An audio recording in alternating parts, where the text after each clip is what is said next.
Ստենլի Կուբրիկ, մարդ, ով երբեք չէր փորձում դուր գալ հանդիսատեսին։ Նա չէր ձգտում լինել սիրված։ Նա ուզում էր տեսնել աշխարհը այնպես, ինչպես կա։ Մութ, անհասկանալի, երբեմն սարսափեցնող, բայց միշտ հիացնող։ Նրա յուրաքանչյուր ֆիլմ սկիզբ էր մի անհանգիստ որոնման, ճշմարտության, վերահսկման, ազատության, բարի ու չարի սահմանների։ Եվ այդ որոնման մեջ նա երբեք ոչ մեկի ձեռքը չէր բռնում, նա չէր սովորեցնում, նա չէր բացատրում, նա ուղղակի ստեղծում էր տարածքներ, որտեղ դու մենակ ես քո հարցերի ու վախերի հետ։ Այդ մենակության մեջ էլ սկսվում է այն, ինչ Կուբրիկը ստեղծեց։ Good evening. I'm sorry not to be able to be with you tonight to receive this great honor of the D.W. Griffith Award. But I'm in London making Eyes Wide Shut with Tom Cruise and Nicole Kidman.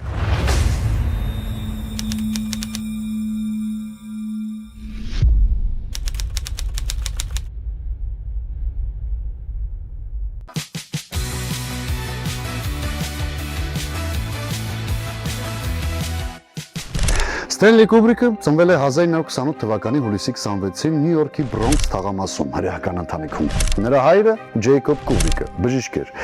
իսկ մայրը Սադի Գերբեր Կուբրիկը։ Ի տարբերություն դասական ամերիկյան մանուկների, Ստենլին չէր մեծանում մարզիկի կամ դպրոցական գերազանցիկի կերպարով։ Չնայած նրան, որ դեռ մանուկ հասակից Ստենլին ուներ բարձր IQ ցուցանիշ, նա համարյա չէր սովորել, բացատրելով դա նրանով, որ դպրոցական համակարգը նրան խեղդում է։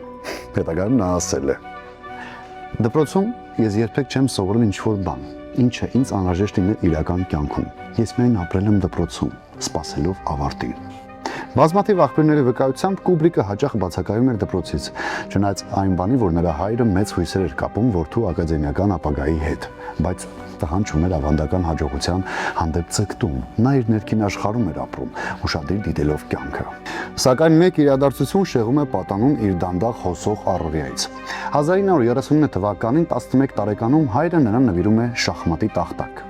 Այդ պայից սկսած Կուբրիկը կլանում է խաղի տրամաբանական կառուցվածքը։ Շախմատը դառնում է նրա կենսափիլիսոփայության առանցքը։ Նա տարիներ շարունակ խաղում էր Նյու Յորքի զբոսայգիներում եւ այդ խաղը ձևավորեց նրա ռեժիսորական մտածողությունը, քայլ առ քայլ ռազմավարական մոտեցումը, մանրուքների նկատմամբ հատուկ ուշադրությունը։ Ստենլին սկսեց լուսանկարել։ Նրա ուշադրությունը կենտրոնանում էր մոռացված դեմքերի, փողոցային կյանքով ապրող մարդկանց վրա։ Նրա նկարներում արդեն այն ժամանակ տեսանելի էր կուբրիկյան կոմպոզիցիան, հստակ սիմետրիկ, երբեմն սառը, երբեմն սպառնալից։ Այս գործարքն ու հաջորդ համագործակցությունը դարձան նրա կյանքի առաջին պրոֆեսիոնալ փորձը արվեստում։ Կուբրիկի լուսանկարչական ճանապարհը շարունակվում էր Լուքում, որտեղ նա դարձավ իրենց ամենաերիտասարդ ֆոտոլրագրողներից մեկը։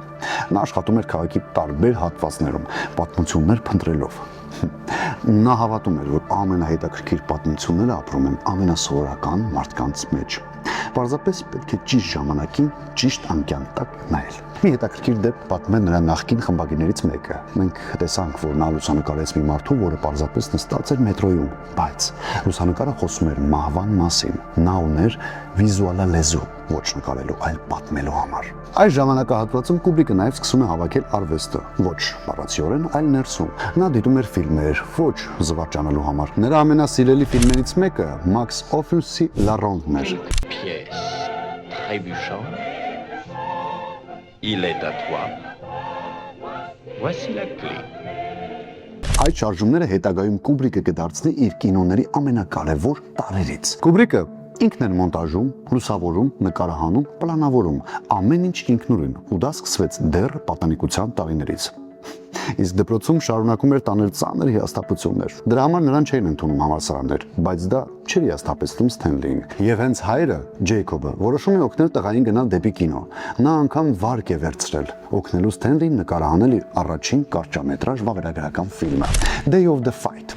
Այս տարիները բացահայտում են հստակ ճշմարտություն։ Կուբրիկը երբեք չի գնացել դասական դաստիարակության հոսանքով։ Նա քայլել է հակառակ, բայց համառ ճանապարհով։ Նա գտել է իր լեզուն, պատանեկան լուսանկարչության միջոցով, եւ այդ լեզուն շատ արագ սկսվեց ձևափոխվել ֆիլմի կադրերի մեջ։ Իսկ դասընկերները նրան նկարագրում էին որպես լուռ, բայց խորաթափանց։ Նա մեծ մասամբ լուռ էր, բայց երբ խոսում էր, ասում էր միայն այն, ինչ մտածում էր։ Նրա աչքերը խոսում էին 30 տարեկանի պես եւ դեռ 15 էր։ Պատմում է նրա ուսուցիչներից մեկը։ Նրա կյանքի այդ փուլը լի լրությամբ սև ու սպիտակ լուսանկարներով, շախմատային մենամարտերով եւ սեփական ներշնչման փնտրտուքով այդ տարիներն են ձևավորում ապագա ռեժիսորի վիզուալ սիմետրիայի պաշտամունքը, տեխնիկական մանրուքների անվերապահ նվիրվածությունը, մարդկային բնավորության խորությամբ հետաքրքրվածությունը, մարդկային միտքն ու ուսումնասիրելու մոլուցքը։ Ամփոփելով Ստենլեի մանկությունը մենք տեսնում ենք մի դեռահաս, որը անտեսվեց որպես սովորական դպրոցական, բայց դարձավ ժամանակակից կինոյի խորը մտածողներից մեկը։ Ոչ մի համալսարան, ոչ մի մասնագիտական կրթություն, բայց տեսլական աշխատասիրություն եւ կատարյալ գիտակցում սեփական անձի մասին։ Ահա Կուբրիկի վաղ կյանքը, ինչպես հիմք, այնպես էլ մեկնակետ առողջվածային ու խիստ անհատական ռեժիսորի համար։ Ստենլի Կուբրիկը դեռ հազիվ 23 տարեկան էր եւ ձեռնարկեց մի քայլ, որը շատերը, նույնիսկ փորձով ռեժիսորները, կհամարեն չափազանց խիզախ։ Որոշեց կինո նկարահանել առանց որևէ տեխնիկական կրթության, պրոֆեսիոնալ փորձի, ընդամենը իր ֆոտոլրագրողական անցյալի վրա հիմնվելով։ 1951 թվականին Կուբրիկը նկարահանեց կարճամետրաժ վավերագրական ֆիլմ Day of the Fight, որը պատմում էր բռնցքամարտիկ Ուոլթեր Կարթի կյանքի մի օրվա մասին։ Հետաքրքիրն այն է, որ Կուբրիկն այդ կերպարը արդեն լուսանկարել էր Լուկ համցագրի համար, մի քանի տարի առաջ, բայց նրան չէր բավարարել ընդամենը մի լուսանկարային էսսե։ Կուբրիկի ներսում արդեն շարժվում էր մի նոր մեդիա։ Ֆիլմի բյուջեն հավաքել էր իր սեփական միջոցներից, հոր օգնությամբ ու որոշ անձնական կապերի շնորհիվ։ Այս փաստը արդեն ցուցադրում է Կուբրիկի սկզբունքայնությունը։ Նա չէր պատրաստվում աշխատել կիսամասնագիտական պայմաններում, նույնիսկ եթե դեռ սկսնակ էր։ Ֆիլմի ամենանշանավոր տարրերից մեկն այն է, որ ամբողջությամբ ինքնուրույն է կատարված։ Կուբրիկը գրել է սցենարը, նկարահանել է ֆիլմը, ինքն է եղել օպերատորը, ինքն է մոնտաժել, ինքն է ընտրել երաժշտությունը։ Սա հենց սկզբից ցույց է տալիս նրա ցանկությունը ամբողջական վերահսկողություն ունենալ ստեղծագործության վրա, մի բանը, որը հետագայում դառնալու է նրա ոճական ստորագրությունը։ Day of the Fight-ը չի փայլում բարդ պատմությամբ, բայց այն ցուցադրում է մի բան։ Կուբրիկը տիրապետում է ժամանակի կառավարմանը, լարվածության կառուցմանը եւ ամենակարևորը վիզուալ մտածողությանը։ Ֆիլմը վերջապես վաճառվեց RKO Pictures-ին ընդամենը $100, ավելին, քան Կուբրիկն էր ծախսել։ Իրական շահույթը փորձն էր։ Սեփական աչքով նկարահանած առաջին կինոնկարն արդեն պատրաստ է։ Մեկ տարի անց նա նկարահանում է իր երկրորդ կարճամետրաժ վավերագրական ֆիլմը Flying Padre, որը պատմում էր հայր Ֆրեդ Ստանմեյերի մասին, Նյու Մեքսիկայում ծառայող կաթոլիկ քահանայի, որն իր ծառայություններն իրականացնում էր ինքնաթիռով, թռչելով հեռավոր բնակավայրեր։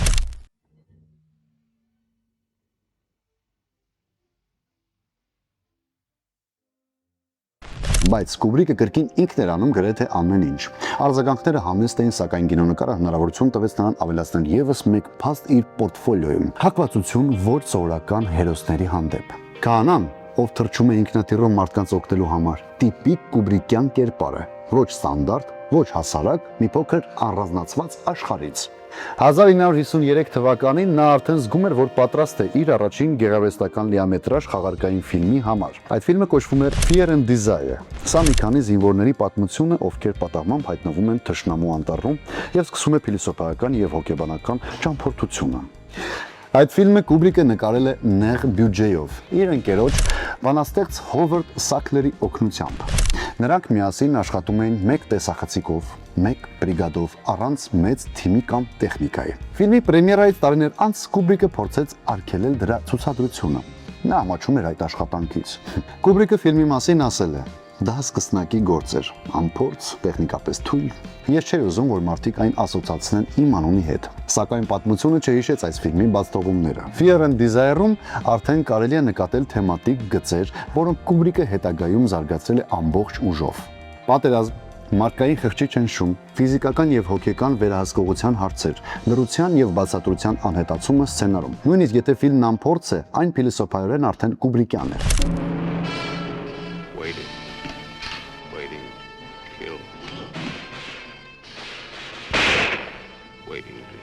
Հետաքրքիր է, որ Կուբրիկը այդ ֆիլմի ցուցադրության ժամանակ բախվել է մի միջադեպի։ Հանդիսատեսի մի մասը ֆիլմի որոշ դրվագներում կատակով ծափահարել է։ Դա Կուբրիկին խիստ հուզել էր։ Նա իր աշխատանքները անցալում էր չափազանց լուրջ։ Նրա հաջորդ աշխատանքը The Seafarers նույնպես փաստավավերագրական ֆիլմ, որը նկարահանվեց 1953-ին եւ պատվել էր Ամերիկայի ծովային միության համար։ Սա Կուբրիկի առաջին գունավոր կինոնկարն է։ Նա փորձարկում է գույնը, պլանային ռիթմը։ Հետագայում Կուբրիկը անվանում է այս ֆիլմը արվեստանոց, որտեղ նա փորձարկում էր շարժման, դանդաղ կադրերի ու գունային փորձարկումները։ Working on board ship, every seafarer knows that his job, his rights on his job, and his rights and interests ashore are fully protected. Այս փուլում 1951-ից 53 թվականներին աշխարհը ուներ մի պատանի ռեժիսոր, որը ընդամենը 3 տարվա ընթացքում նկարահանել է 4 տարբեր ֆիլմ, 2 վավերագրական, 1 գեղարվեստական, 1 պատվերով աշխատանք։ Եվ չնայած դրանցից ոչ մեկը դեռ գլուխգործոց չէր, յուրաքանչյուրը սերմ էր այն գլուխգործոցների, որոնք Կուբրիկը դեռ պետք է նկարի։ Հենց այս փոքր ֆիլմերն են մեզ թույլ տալիս հասկանալ, թե ինչքան ինքնուրույն է Կուբրիկը։ Նա չուներ ուսուցիչներ, բայց ուներ ներքին դեդուկցիա։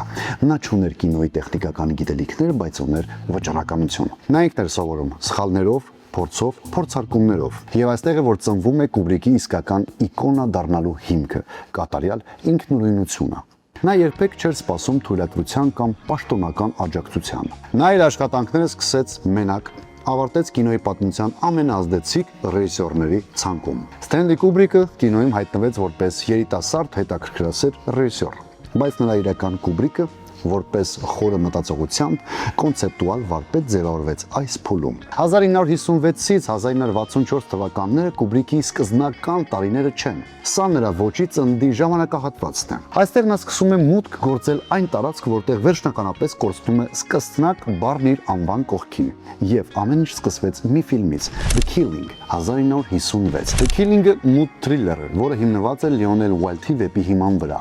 Ֆիլմը պատմում է ձիարշավարանում կազմակերպված կողոպուտի մասին, որը պլանավորված է մաթեմատիկական ճշգրտությամբ։ Ստեղծման պահին Կուբրիկը ընդամենը 28 տարեկան էր, սակայն ֆիլմը տպավորիչ է ոչ միայն սյուժեով, այլև կառուցվածքով։ Նա ժամանակի հաջորդականությունը խախտեց ներկայացնելով նույն իրադարձությունը տարբեր կերպարների տեսանկյունից։ Սա շատ է հիշեցնում Ռաշոմոնի ազդեցությունը, բայց Կուբրիկյան պրիզմայով։ Այս ֆիլմում է, որ Կուբրիկը առաջին անգամ օգտագործում է սառը տեսախցիկի դիրքեր, ճշգրիտ լուսավորություն, վերահսկող միզանսցեններ։ Նա արդեն խաղում էր հանդիսատեսի ընկալման եւ հիշողության հետ։ Հետագայում Քվենտին Տարանտինոն խոստովանում էր. Pulp Fiction-ի կառուցվածքային լուծման վրա ազդել է հենց այս ֆիլմը։ Can't believe you were tipped, huh? Well, if I had a certain little lady here. Hey, where's the jerk? Բայց ամենահետաքրքիրն այն է, որ ֆիլմը չհաջողվեց կինոթատրոններում։ Մարքեթինգն էր վատը, բայց այն ձեռք բերեց կուլտային կարգավիճակ, հատկապես ռեժիսորների շրջանում։ Կուբրիկի իսկական ճանաչումը եկավ 1957-ին Pets of Glory ֆիլմով։ Սա պատերազմի հակապատկերն էր արժանապատվության պաշտպանությամբ։ Pets of Glory մարդկային ֆիլմը ստեղծել է հայտնի սյուժեի հիման վրա։ Ֆրանսիական բանակում 3 զինվորներ մեղադրվում են դավաճանության մեջ, սակայն Կուբրիկը այդ նուրբ թեման դարձրեց ինտելեկտուալ դրամա, ուժեղ կերպարային շեշտադրումներով։ Կուբրիկը ֆիլմի գլխավոր դերակատարի համար ընտրում է Քըրք Դուգլասին, եւ նրանց համագործակցությունը հանգիստ չէր։ Դուգլասը բնավորությամբ արագ էմոցիոնալ դերասան էր։ Կուբրիկը հակառակը, համբերատար, դանդաղ, մշտապես փորձարկող։ Դրա պատճառով գլխավոր դերակատարի եւ ռեժիսորի միջև մշտապես լարվածություն է եղել նկարահանման հրապարակում։ Դեպքերից մեկի ընթացքում Քըրք Դուգլասը չդիմանալով սեղանը նետել է Կուբրիկի վրա։ Չնայած այդ ամենի ֆիլմը նկարահանվում է հենց այնպես, ինչպես Կուբրիկն է տեսնում։ Ֆիլմը ցուցադրում է երկու ուժերի բախում՝ պարասիրության եւ բարոյականության։ Նրա ռեժիսորական լուծումները ցնցող են։ Խրամատային կադրերը նեղ ճնշող ուղիներով, կայազորի դատավարական սենյակի սառնություն վակուումի պես եւ վերջապես կինոյի պատմության մեջ ամենաճնշող վերջաբանը՝ զինվորների երգը, որը միաժամանակ նվաստացնող եւ մարդկային ու ցավոտ։ Կուբրիկը այս ֆիլմով ասում էր. պատերազմը ոչ հերոսություն է, ոչ պատմություն, այն համակարգային հոգեվարք է։ Ստուդիաները վախենում էին այսպիսի ֆիլմերից, իսկ Կուբրիկը սկսեց համարվել հեղինակային ռեժիսոր, ով մերժում է պարզունակ գաղափարներ։ Այս աշխատանքով նրա ոճը սկսեց ամբողջականանալ։ Մինիմալիստ երկխոսություններ, մաքուր կոմպոզիցիա, ճնշող լռություն։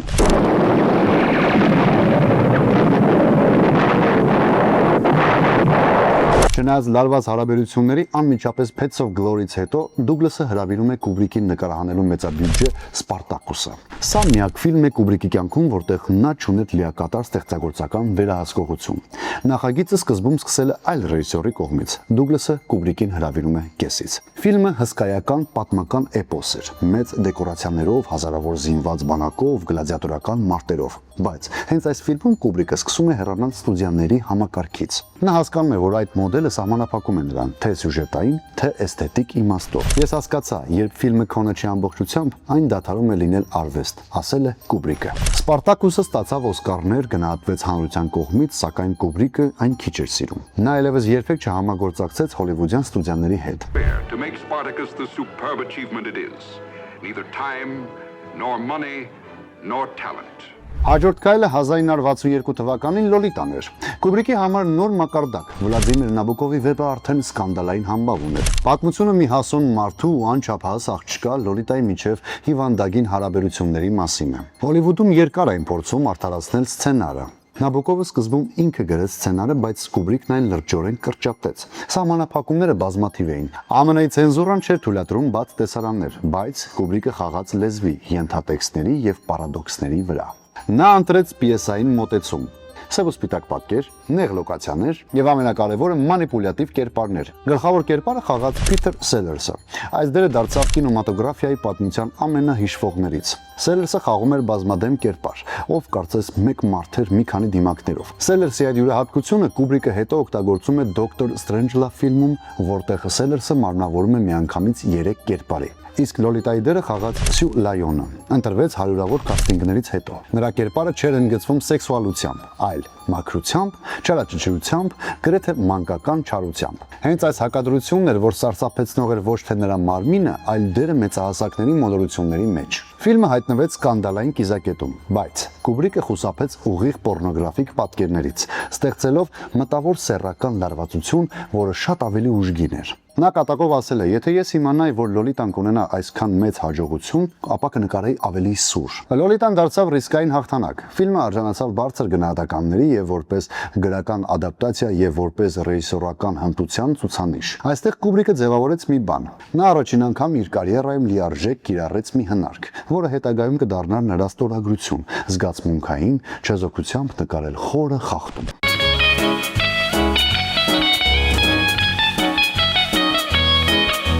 1964 թվականին աշխարհը գտնվում է միջուկային պատերազմի մշտական վախի տակ։ Սառը պատերազմը մտնեցել է աշխարհաքաղաքական ողջ մտածողությունը։ Ամերիկան եւ ԽՍՀՄ գրեթե լիակատար սպառազինման մրցավազքի մեջ են։ Հենց այս պարադոքսալ լարվածության պահին Կուբրիկը ստեղծում է իր գլուխգործոցներից մեկը՝ Դոկտոր Ստրենջլավ։ Նա վերցնում է լուրջ ու մահացու թեմա՝ աշխարհի հնարավոր վերջը, եւ վերածում է այն սատիրայի, մղձավանջային կատակերգության, որը ավելի սարսափելի է, քան ցանկացած ողբերգություն։ Ֆիլմը հիմնված է Պիտեր Ջորջի Red Alert վեպի հիման վրա, սակայն Կուբրիկը վերամշակում է այն դուրս բերելով հումորային աբսուրդային շերտերը։ Բուն գաղափարն արդեն իսկ խենթության շեմին է։ Ամերիկացի գեներալը Ջեք Ռիփերը որոշում է կանխարգելիչ միջուկային հարված հասցնել ԽՍՀՄ-ին, վստահ լինելով, որ կոմունիստները ջրի միջոցով մեր մարմինները թունավորում են։ Սա ցնդացություն է, բայց այն, ինչ սկսվում է որպես անհեթեթություն, վերածվում է լիարժեք գլոբալ սպառնալիքի։ Ֆիլմի ամբողջ կառուցվածքը հիմնված է խենթության ու համակարգային անզգայության բախման վրա։ Ռազմավարական կառավարման մեխանիզմները, որոնք պիտի ապահովեն կայունություն, հենց իրենք են պատճառ դառնում աշխարհի կործանման։ Ֆիլմում Փիթեր Սելերսը խաղում է միանգամից 3 կերպար։ Բրիտանացի կապիտան, ԱՄՆ նախագահ եւ Դոկտոր Ստրենջլովին, նախկին նացիստ գիտնական, ով դարձել է ԱՄՆ ռազմաքաղաքական համակարգի խորհրդական։ Սելերսը այդ դերերով միաժամանակ ներկայացնում է մարդկային ճակատագրի 3 հանգույց՝ սթափություն, անզորություն, փիլիսոփայական խենթությունը։ Այս մոնումենտալ դերասանական կատարումը դարձավ ֆենոմենալ վարպետության ճկունության օրինակ։ Կուբրիկը այս ֆիլմում ներկայացնում է մի գաղափար, որը սարսափելի պարզ է։ Մարդկությունը կառուցել է մի համակարգ, որտեղ մի խելագար կարող է ավարտել աշխարհը ընդամենը 1 հրամանով։ Ֆիլմի վերջաբանը աշխարհը ոչնչանում է, միջուկային ռումբերը պայթում են եւ այդ ամենի տակ հնչում է Վերա Լինի Մեղմո Սիրալիր երգը We'll Meet Again։ Կուբրիկը միջուկային պատերազմի հարցը վերածեց հոգեբանական խճանկարի, որտեղ ոչ ոք սատանա չի, բայց բոլորը մասնակից։ Դա սարսափելի է, դա անհեթեթ է եւ դա ամբողջությամբ իսկական է։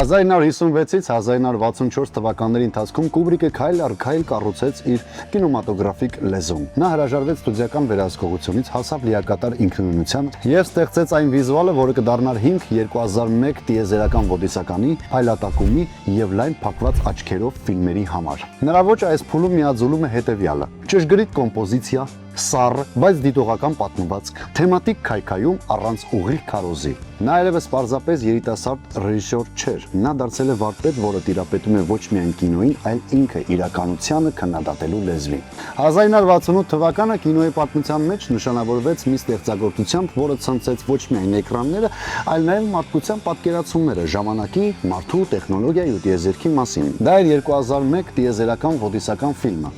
Ստենլի Կուբրիկի ամենահամարձակ, ամենախորը ու ամենաանբացատրելի գործը։ Սա պարզապես գիտաֆանտաստիկ ֆիլմ չէ, սա փիլիսոփայություն է, լուսավորությամբ ու լռությամբ արտահայտված։ Սա Կուբրիկի ամենաամբիցիոզ ստեղծագործությունն է նրա ողջ կենսափորձում ու ստեղծագործական կյանքում։ Ամեն ինչ սկսվեց 1964-ին Դոկտոր Սթրենջլովից անմիջապես հետո։ I never gave these stories much credence, but particularly in view of some of the other things that have happened, I find them difficult to put out of my mind.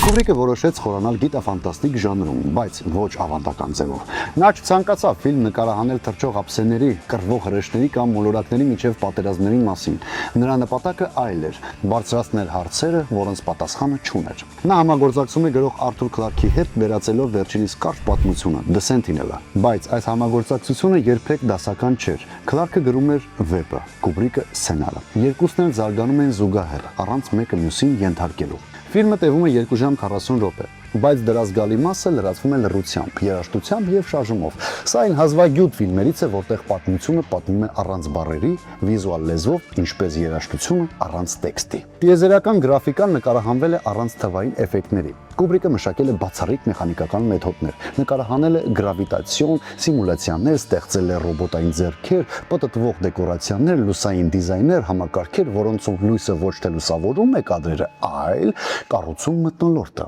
Նրա աշխատանքը վիզուալ դիզայնի վրա այնքան ազդեցիկ էր, որ NASA-ի ինժեներները նշել են 2001-ը ավելի իրական է, քան իրականությունը ինքը։ Տիեզերանավերի շարժման հնչյունային սիմֆոնիան վերացական երաժշտության ընտրությունը։ Կուբրիկը հեգնաբար ասել է. Եթե ինչ-որ մեկն ասում է, որ լիարժեք հասկացել է 2001-ը, նշանակում է նա չի դիտել այն ճիշտ։ You know, another thing just occurred to me. Well, as far as I know, no 9,000 computers have been disconnected. 2001 տիեզերական ոդիսական ֆիլմը ոչ միայն կինեմատոգրաֆիկ գլուխգործոց է, այլ նաև տեխնոլոգիական կանխատեսումների անհավանական ճշգրիտ ցուցակ։ Ֆիլմի գիտական խորհրդատուն Արթուր Քլարքը եւ ինքը Կուբրիկը հիմնվում են այդ ժամանակի վերջին գիտական ինժեներական տվյալների վրա։ Արդյունքում ֆիլմում ներկայացված շատ սարքեր ու գաղափարներ իրականություն դարձան 21-րդ դարում։ Ֆիլմում դոկտոր Ֆլոյդը տեսազանգով խոսում է իր աղջկա հետ, օգտագործելով picture phone սարքը։ Իրականում սա մեր ժամանակների տեսազանգի հստակ նախատիպն է։ 1968-ին սա գիտաֆանտաստիկ երազանք էր, իսկ այսօր մեր առօրյան։ HAL 9000 սառը ճշգրիտ ինքնուրույն մտածող համակարգիչ, ով կարողանում է խոսել, վերլուծել, ստել եւ սպանել։ Իրականում HAL-ը դարձավ արհեստական բանականության, ռոբոտիկայի ամենաճանաչված կերպարներից։ 21-րդ դարում արդեն ունենք ChatGPT, Siri, որոնք որոշակի իմաստով շարունակություն են HAL-ի։ Տիեզերագնացները օգտագործում են տափակ, փոքր էկրաններ, նման ժամանակակից iPad-ի։ Սա տեղի ունենում 42 տարի առաջ մինչև առաջին iPad-ի թողարկումը։ It's thin and light enough to hold all day long, so it can do things that a notebook can't do. Հետաքրքիր փաստ։ Երբ Apple-ը թողարկեց iPad-ը, Samsung-ը փորձեց պաշտպանվել Apple-ի դեմ դատական գործով, ցույց տալով, որ Կուբրիկի ֆիլմում արդեն կա նման սարք։ Ֆիլմում տիեզերագնացները պարզապես ուղևորվում են տիեզերք, ինչպես ավիաուղղություններով։ Կուբրիկը չի կանխագուշակել ապագան։ Նա մտածել է տրամաբանորեն, խորը հիմնվելով մարդկային բնույթի, տեխնոլոգիայի զարգացման, տեմպի եւ փիլիսոփայական անհրաժեշտության վրա։ Ֆիլմը ավարտվում է խորհրդավոր կերպով։ Դեյվը անցնում է մի տիեզերական կամուրջով, ընկնում ասահմանության մեջ, հասնում մի սենյակ, որտեղ արագ ծերանում է, մահանում եւ վերածվում աստղային նորածնի, հսկա սավառնող էակ, երկրի ուղղությամբ։ Սա Կուբրիկի ամենահզոր, բայց ամենախոսուն լռությունն է։ Նա չի բացատրում։ ցույց է տալիս։ Այս վերածնունդը կարելի է մեկնաբանել տարբեր ձևերով՝ որպես մարդու էվոլյուցիայի հաջորդ փուլ, որպես հոգևոր ազատում կամ որպես կինեմատոգրաֆիկ խապկանք։ Ֆիլմը երաժշտության պես է, այն պետք է զգալ, ոչ թե վերլուծել, ասել է Կուբրիկը։ 1969 թվականին, երբ ամբողջ աշխարհը տեսավ ամերիկացի տիեզերագնացների լուսնի վրա իջնելու ուղիղ հեռարձակումը, շատերը հիացմունքով լռեցին, բայց որոշ մարդիկ կասկածեցին։ Կարճ ժամանակ անց սկսեցին շրջանառվել դավադրության տեսանյութեր։ Այն մասին, որ ՆԱՍԱ-ն լուսնի վրա իջնելու կադրերը նկարահանել է ստուդիայում, եւ Ստենլի Կուբրիկն է այդ նկարահանումների հեղինակը։ Այս վարկածի հիմքում հիմնականում երկու փաստ է։ Նախ, Կուբրիկը հենց նոր է նկարահանել 2001 տիեզերական ոդիսականը, եւ երկրորդ, այդ ֆիլմի ստեղծման ժամանակ Կուբրիկը հանդիպումներ է ունեցել տեխնոլոգիական գաղտնի կառույցների ներկայացուցիչների հետ։ Դավադրության տեսանյութը տարածվեց 70-ականների վերջում եւ ավելի մեծ հնչողություն ստացավ այն ժամանակ, երբ հայտնվեցին ակնարկներ, հարցազրույցներ ու նույնիսկ հետքեր Կուբրիկի հետագա ֆիլմերում։ Որպես օրինակ հաճախ բերում են փայլատակումը, որտեղ Դենի անունով տղան կրում է Ապոլո 11 տիեզերանավի սվիտեր կամ 237 սենյակի համարը, որպես դուռ դեպի բացահայտումը։ Շատերը հավատում են, որ սա Կուբրիկի իրեն խոստովանելու ենթագիտակցական փորձն է։ Նա չէր կարող բացահայտել ճշմարտությունը, բայց թողել է հուշումներ։ Իհարկե, Կուբրիկի ընտանիքը, գործընկերները եւ շատ գիտնականներ բացառում են այդ հնարավորությունը։ Սակայն մի բան անվիճելի է։ Կուբրիկն այնքան խելացի է, որ գիտեր այդպիսի տեսության ուժը։ Նա մարդ է, ով սիրում է վերահասկել վերլուծությունները եւ երբեք չէր հերքում այդ տեսանյութը։ Նա պարզապես լռում էր, իսկ երբ լռում է Կուբրիկը, աշխարհը սկսում է խոսել։ 2001 տիեզերական ոդիսականը վերածեց Կուբրիկին ոչ թե պարզապես ռեժիսորի, այլ կենթանի լեգենդ կինեմատոգրաֆիայում։ Նրա անունն այս ֆիլմից հետո հնչում էր նույն հմայքով, ինչպես Էյնշտեյնը գիտության մեջ։ Կուբրիկը վերցրեց մի ժանր, գիտաֆանտաստիկան, որը մինչև այդ համարվում էր ցածրաժանր երևույթ, եւ վերածնեց նոր շունչ տալով այնպես, որ դրանից հետո կինեմատոգրաֆները շարունակեցին վերաիմաստավորել այդ ժանրը։ Կուբրիկն այս ֆիլմով ապացուցեց, որ կինոն կարող է դառնալ մարդկային գիտակցության ընդլայնման գործիք։ 1971 թվականին Կուբրիկը նկարահանեց ամենահակասական ու սարսափեցնող ֆիլմը Լարովի նարինջը։ Այն հիմնված է Էնթոնի Բերջեսի նույնանուն վեպի վրա, բայց Կուբրիկն այն վերածում է անձնական սարսափի ուսումնասիրության։ Նա ընտրում է երիտասարդ հանցագործ Ալեքսի պատմությունը, ով հաճույք է ստանում բռնությունից եւ Լյուդվիգ վան Բեթհովենից, բայց համակարգը փորձում է նրան բուժել, վերածելով անազատ կամքի ավտոմատի։ Ֆիլմը միաժամանակ վանող է ու գրավիչ։ Կուբրիկը գիտակցված չեզոքացնում է բռնության անբարոյականությունը, նրան մաքրելով սթափ գեղագիտության մեջ։ Հանդիսատեսը դժվարանում է որոշել. Արդյոք Ալեքսին պետք է ատել, կարեկցել, թե ճանաչել որպես սեփական ընկեր։ Մարդուն ազատությունից զրկելը նույնիսկ հանուն բարոյականության նույնքան դաժան է, որքան ազատության չարաշահումը։ Ֆիլմի արձագանքներն այնքան հակասական են, որ Մեծ Բրիտանիայում Կուբրիկն ինքն էր պահանջել արգելել դրա ցուցադրումը, երբ իր ընտանիքը սկսեց ստանալ սպառնալիքներ։ Droogs, that is Pete, Georgie and Dim. And we sat in the Korova milk bar trying to make up our razoo dogs what to do with the evening. 4 տարի անց 1975-ին լույս տեսավ Բերի Լինդոն ֆիլմը, Կուբրիկի ամենախորհրդավոր գործերից մեկը։ Մեկ այլ ռեժիսոր գուցե այդ պատմությունը կվերածեր պատմական դրամայի կամ արկածային կատակերգության, բայց Կուբրիկը դարձնում է այն դասական նկարչության բեմ։ Ֆիլմը ներկայացնում է իռլանդացի որբ Ռեդմոնդ Բարի վերելքն ու անկումը 18-րդ դարի բրիտանական արիստոկրատիայի միջավայրում։ Բայց սա պատմություն չէ հարստության մասին, սա պատմություն է անհատի մերկության ու ժամանակի անողորք հոսքի մասին։ Ֆիլմի յուրահատկությունը նկարչության տրամաբանությամբ նկարահանված կադրերն են։ Կուբրիկը օգտագործում է բնական լույս, նույնիսկ գիշերային սենյակներում մոմերի լուսավորությամբ նկարահանումների ժամանակ։ Սրան հասնելու համար Կուբրիկը օգտագործեց բացառիկ զես օպտիկական օբյեկտիվներ, որոնք ի սկզբանե ստեղծվել էին ՆԱՍԱ-ի կողմից լուսնի լուսանկարների համար։ Այս օբյեկտիվները ունեն F07 բացվածք, աշխարհում ամենալայն բացվածք ունեցող մասնագիտական օպտիկաներից մեկը, ինչը թույլ է տալիս նկարահանել բնական մոմի լույսի տակ, առանց արհեստական լուսավորության։ Դրա շնորհիվ ֆիլմը ձեռք բերեց անհավանական կերպով վավերական մթնոլորտ։ Կարծես հանդիսատեսը ներսից դիտում էր 18-րդ դարի կտավների կենթանացումը։ Այս տեխնիկական փորձառությունը ոչ միայն դարձավ կինոյի պատմության նոր էջ, այլ նաև Կուբրիկի աշխատելավոճի խորհրդանիշ, հնարավորինս բնական մաքսիմալ ճշգրիտ տեխնիկապես գրեթե անհնար։ Սա այն ֆիլմն է, որտեղ հիշողությունը եւ ժամանակը դանդաղ հալչում են էկրանին։ Թեև կոմերցիոն առումով Բերի Լինդոնը միջին հաջողություն ունեցավ, այն դարձավ կինոյի պատմության գեղագիտական գագաթներից մեկը։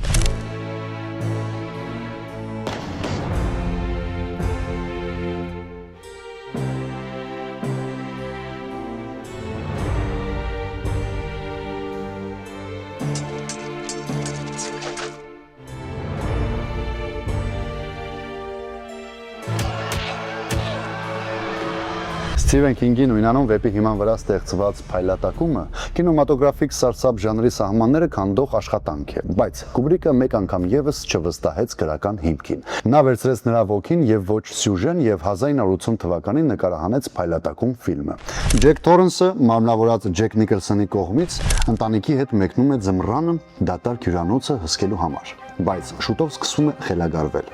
բառացիորեն։ Սենյակ 237 կրկնվող նախադասություններ, արյան վերելակներ, հեծանիվով շրջող երեխա։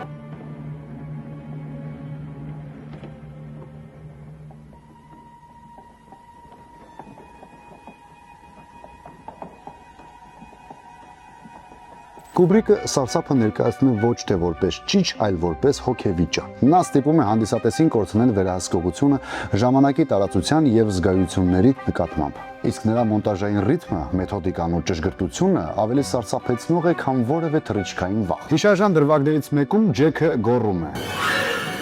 Here's Johnny. Սա դարձավ սարսափ ժանրի ամենաճանաչված պահերից մեկը, որը Նիկոլսոնի իմպրովիզացիան էր։ Իդեպ Սթիվեն Քինգը բացահայտ քննադատեց Կուբրիկի ադապտացիան, ասելով, որ այն անհոգի է, բայց հենց այդ էլ Կուբրիկի մոտեցումն էր։ I'm coming down. Come and play with us. Ամբողջական մետաղական բաճկոն, սա վիետնամական պատերազմի մասին ֆիլմ է, բայց ինչպես միշտ Կուբրիկը դա օգտագործում է որպես պատուհան մարդու փլուզման սահուն մեթոդիկա կորչող վերածնունդով։ Ֆիլմը բաղկացած է երկու հատվածից, զորամասում, որտեղ խիստ հրամանատարը կոտրում է նորակոչիկների անհատականությունը, որպեսզի նրանց դարձնի մեքենաներ։ Երկրորդ մասը մարտադաշտում, բայց ոչ հերոսական, այլ անհիմն ու վայրի։ Կուբրիկը բացահայտում է մարդու բռնության եւ մեխանիկական ենթակայության հակասությունը։ Ռազմիկը, ով կրում է սաղավարտ, ծնված սպանելու համար գրությամբ։ Իր վերարկուի վրա փակցրել է խաղաղության նշան։ Դու չես կարող որևէ կողմ ընտրել այս աշխարհում։ Քեզ ընտրում են, քեզ փշրում են, քեզ ուղարկում են կրակելու, գուցե նախքան հասկանալը, ում վրա եւ ինչու։ Այս տարիներին Կուբրիկը գրեթե դուրս էր հասարակական կյանքից։ Նա ապրում էր Անգլիայի իր ամառանոցում ընտանիքի հետ, որտեղ ուներ սեփական մոնտաժային կայան, նկարահանման տարածք, գրադարան եւ կենթանիներ։ Կուբրիկի մասին պատմում է, որ նա ցրված էր, բայց միշտ կենտրոնացած։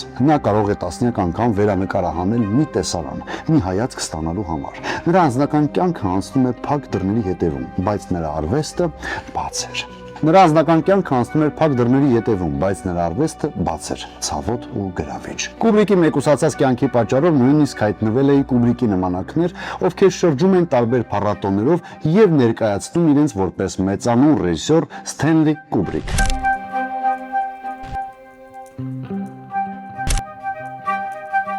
1999 թվական։ Մավանից ընդամենը մի քանի օր առաջ Կուբրիկը ավարտում է իր վերջին աշխատանքը՝ լայն փակված աչքերով։ Սա ամուսնական հարաբերությունների ցանկության, իրականության ու պատրանքի մասին հոգեբանական ճանապարհորդություն է, խիստ փակ աշխարհում։ Նկարահանման process-ը տևել է ավելի քան 400 օր, դարձնելով այն մինչև օրս ամենաերկար շարունակական նկարահանվող հոլիվուդյան ֆիլմերից մեկը։ Կենտրոնում են ամուսնական զույգը, մանրավորած Թոմ Քրուզի եւ Նիկոլ Քիդմանի կողմից, ովքեր ֆիլմի նկարահանման ժամանակ ամուսիններ էին։ Ֆիլմը նկարահանվել է միմիայն փակ տարածքներում։ Նույնիսկ Նյու Յորքի փողոցները վերաստեղծված էին անգլիական ստուդիա։ Կուբրիկը ուներ աերոֆոբիա, դրա համար չէր լքում Անգլիան։ Ֆիլմը ստեղծում էր միջավայր, որտեղ ամեն ինչ ճշգրիտ է, բայց իրական չէ։ Ամեն ինչ գոյություն ուներ որպես երազ։ Ամենահետաքրքիր բանն իրականում մեր երևակայության մեջ է տեղի ունենում, ասել է Կուբրիկը ֆիլմի մասին։ Լայն փակված աչքերով ֆիլմը միայն ամուսնական հարաբերությունների մասին չէ։ Շատ վերլուծաբաններ ու քննադատներ նկատել են, որ ֆիլմում առկա է խորը ծածկագրված քննադատություն ուղղված գաղտնի էլիտար հասարակությունների սեռական պաշտամունքների եւ սոցիալական կառույցների երկերեսության դեմ։ Ֆիլմի ամենասարսափելի դրվագը՝ սև հագուստով դիմակավորված մարդկանց գիշերային ծեսը, ըստ որոշ վերլուծաբանների արտացոլվում է իրական գոյություն ունեցող գաղտնի արարողությունը, որոնք վերնագրում են էլիտար շրջանակներին։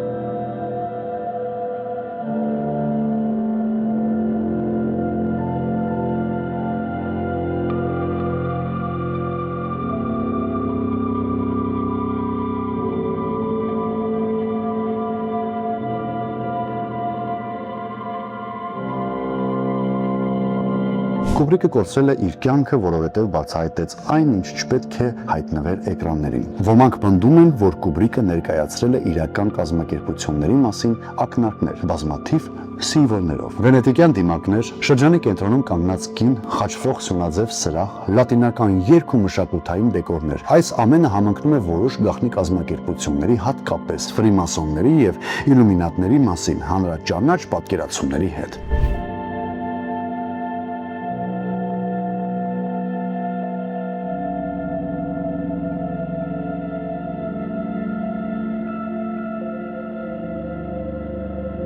Կուբրիկը մահացավ 1999 թվականին մարտի 7-ին։ Ֆիլմի վերջնական տարբերակը ցուցադրվելուց ընդամենը 4 օր անց։ Ըստ նրա ընտանիքի դա պատահական սրտի կաթված էր։ Բայց ֆիլմի ոչ ամբողջական, ոչ միաձայն ընդունված մոնտաժը եւ նրա հանկարծակի մահը ծնեց հարցեր։ Արդյոք Կուբրիկը ամբողջությամբ ավարտել է ֆիլմը։ Արդյոք սեղմել էին նրա վրա ֆիլմի վերջնական ձևի հարցում։ Իսկ միգուցե նա վեր է հանել ինչ-որ բան, ինչը պետք չէր։ Այս վարկածները չեն հաստատվել ոչ մի փաստով, բայց դրանք ապրել են հենց այն կինեմատոգրաֆիկ լեզվի մեջ, որով խոսում էր ինքը, Կուբրիկը։ Նա երբեք չէր տալիս ուղղակի պատասխաններ։ Նա կառուցում էր աշխարհներ, որտեղ հանդիսատեսը դառնում է որոնող, ոչ սպառող։ Ֆիլմը վերջանում է, բայց հարցերը մնում են։ Իսկ երբ Կուբրիկը լռեց, հենց այդ պահին նրանք դարձան նույնիսկ ավելի բարձր։ Ստենլի Կուբրիկը թողեց ընդամենը 13 լիամետրաժ ֆիլմ, բայց դրանցից յուրաքանչյուրը ուսումնասիրության արժանի ամբողջական տիեզերք է։ Նա գիտե պատմության մեջ միակ ռեժիսորն է, ում ոչ մի ֆիլմ չի կրկնում ոճը, թեման կամ կառուցվածքը, եւ հենց սա է նրան դարձնում կինեմատոգրաֆիկ իկոնա։ Կուբրիկը չէր սիրում հարցազրույցներ, նա չէր հաճախում մրցանակաբաշխություններին, բայց նրա լռությունը հնչում էր ավելի բարձր, քան այլոց ճիչերը։ Իր ֆիլմերում նա հարցեր էր բարձրացնում առանց պատասխանի ակնկալիք։ Նա չէր առաջնորդվում կոմերցիոն տրամաբանությամբ։ Նրա արվեստը պահանջում էր ուշադրություն, սառնություն եւ խիզախություն։ Կուբրիկը չի ուզում, որ դու իրեն հասկանաս։ Նա ուզում է, որ դու քեզ հասկանաս։ Նա հաճախ համեմատում են Բախի, Մոցարտի, Տոլստոյի, Նիցշեի հետ, որովհետև նրա ստեղծած ֆիլմերը նույնքան խորը, բարդ եւ առանց վերջնական բացատրության են։ Նրանք ապրում են ոչ թե որպես ավարտված գործեր, այլ որպես շարունակվող հարցեր։ Եվ հենց դա է նրան դարձնում իկոնա։ Ոչ փառքը, ոչ նկարահանման դժվարությունները, ոչ էլ տարօրինակ լեգենդները, այլ այն փաստը, որ նա երբեք չասաց, ինչպես մտածել։ Նա երբեք չմեկնաբանեց իր ֆիլմերը, ուղղակի հարցեր տվեց։ Երբեմն անհարմար, երբեմն զարհուրելի, բայց միշտ ազնիվ։ Եվ հենց այդ հարցերին, երբ փորձում ես պատասխանել, սկսում ես ճանաչել աշխարհը եւ քեզ։